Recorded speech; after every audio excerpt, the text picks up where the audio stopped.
ప్రభుత్వ పదవులు నామినేటెడ్ పోస్టుల్లో టీజేఎస్ నేతలకు ఈసారి ప్రయారిటీ ఇస్తారని అనుకుంటున్నట్లు చెప్పారు ఆ పార్టీ చీఫ్ కోదండరాం. మంత్రి పదవి ఇస్తామని కాంగ్రెస్ తనకు చెప్పలేదన్నారు. తాను మినిస్టర్ కోసం అడగలేదన్నారు. గతంలో ఎవరినైనా కలవాలంటే భయపడే పరిస్థితి ఉండేదని చెప్పారు. భయమంటే ఏంటో కేసీఆర్ సర్కార్ చూపెట్టిందన్న కోదండరాం ప్రస్తుతం రాష్ట్రంలో వేధింపులు నిఘా లేదన్నారు.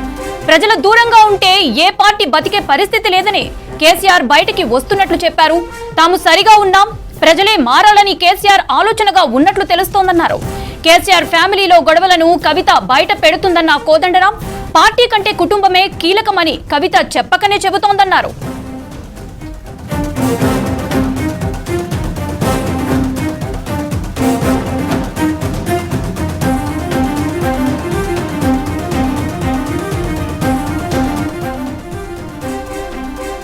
ప్రభుత్వ పదవులు నామినేటెడ్ పోస్టుల్లో టీజేఎస్ నేతలకు ఈసారి ప్రయారిటీ ఇస్తారని అనుకుంటున్నట్లు చెప్పారు ఆ పార్టీ చీఫ్ కోదండరాం.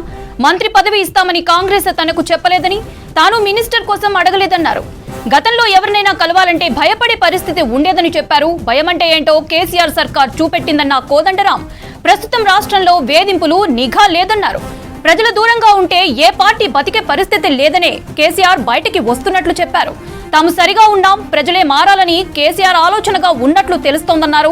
కేసీఆర్ ఫ్యామిలీలో గొడవలను కవిత బయట పెడుతుందన్న కోదండరాం పార్టీ కంటే కుటుంబమే కీలకమని కవిత చెప్పకనే చెబుతోందన్నారు.